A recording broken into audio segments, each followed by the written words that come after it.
এই ছবিটা আপনারা নিশ্চয়ই দেখেছেন। গতকালকে ভাস্কো দা গামা ভার্সেস সান্তোসের যে ম্যাচ ছিল, সেখানে স্বাভাবিকভাবেই প্রতিটা দলের খেলোয়াড় অন্য দলের খেলোয়াড়ের সাথে হ্যান্ডশেক করতেছিল। তো এক পর্যায়ে যখন নেইমার থিয়াগো মেন্দেসের দিকে হাত বাড়িয়ে দেয়, তখন থিয়াগো মেন্দেস এটা উপেক্ষা করে চলে যায়, অর্থাৎ নেইমারের সাথে হ্যান্ডশেক করে না। এটা নিয়ে সামাজিক যোগাযোগ মাধ্যমে অনেক বেশি তোলপাড় হয়েছে, অনেক আলোচনা সমালোচনা হয়েছে। কিন্তু এটার পিছনে আসলে একটা ইতিহাস আছে। ইতিহাসটা আসলে 6 বছর আগে শুরু হয়। 2020-এ ফ্রান্সের যে লিগ ওয়ান আছে, সেই লিগ ওয়ানে পিএসজির মুখোমুখি হয় অলিম্পিক লিও। ওই অলিম্পিক লিও দলের খেলোয়াড় ছিল ওই থিয়াগো মেন্ডেস।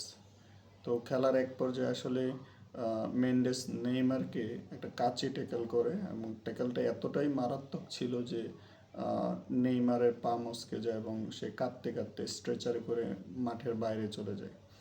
এবং ওই ফাউলের জন্য আসলে থিয়াগো মেন্ডেসকে লাল কার্ড দেখানো হয়।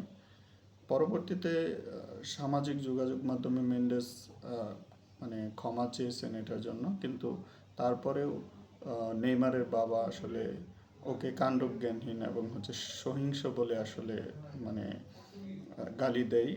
এবং এবং এখানেই শেষ না, এটা নিয়ে আসলে এই থিয়াগো মেন্ডেসকে অনেক বেশি বুলিংয়ের শিকার হতে হয়েছে, বিশেষ করে সামাজিক যোগাযোগ মাধ্যমে। এরপরে এখানেই শেষ না বিষয়টা। 2026 সালে ফেব্রুয়ারি মাসে যখন এই ব্রাজিলিয়ান গোরোয়া লিগে আবার নেইমার এবং থিয়াগো মেন্ডেস মুখোমুখি হয়, তখন খেলার এক পর্যায়ে আসলে তাদের মধ্যে এই বাকবিতণ্ডা শুরু হয়।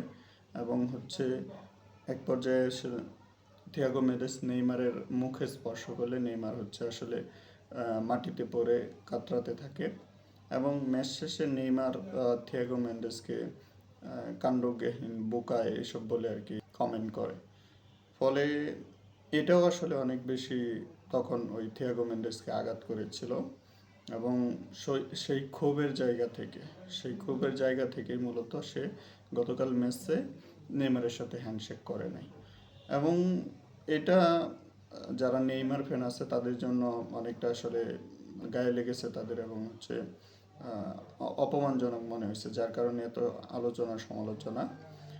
অবশ্য নেইমারও এটার আসলে জবাব মাঠে খেলার মাধ্যমে দিচ্ছে।